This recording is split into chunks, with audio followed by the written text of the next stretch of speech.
আমাদের স্কুলে এখন বইমেলা চলছে। এই বইমেলার মধ্যে অনেক ধরনের বই পাওয়া যাচ্ছে, ছোট থেকে বড় থেকে একদম বড় পর্যন্ত।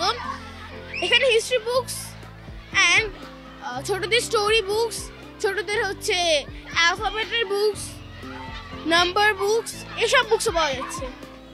আজকে বুক ফেয়ার চলছে, এখানে বিভিন্ন ধরনের বুক পাওয়া যাচ্ছে।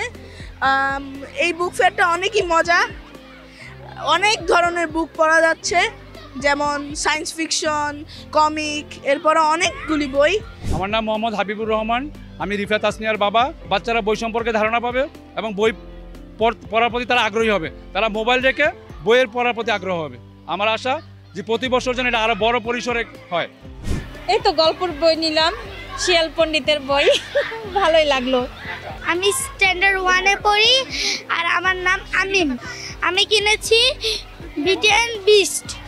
আমরা আলহামদুলিল্লাহ বইগুলো খুবই ভালো বিক্রি হচ্ছে। বিশেষ করে আমার স্টলে আপনার ইসলামিক বুকটা চলছে আর কি। ইসলামিক বুকের মাসলা রিলেটেড যে বুকগুলো, উপদেশমূলক বই এবং আমার চারিত্রিক গঠনমূলক বুকগুলো বেশি বিক্রি হচ্ছে। আর হচ্ছে আপনি যদি বলেন এখান থেকে আমি কোন বইটা নিব, পার্সোনালি আমি এই বইটা সাজেস্ট করবো বা আমি নিজের জন্য এই বইটা রাখবো। যেমন যেভাবে স্ত্রীর হৃদয় জয় করবেন, এই বইটা আমি মনে করি যে আমার প্রত্যেকেরই রাখা উচিত। লিটারালি একটা খুব সুন্দর বই আছে, সেটা হচ্ছে কিভাবে ধেয়ে আসছে ফিতনা।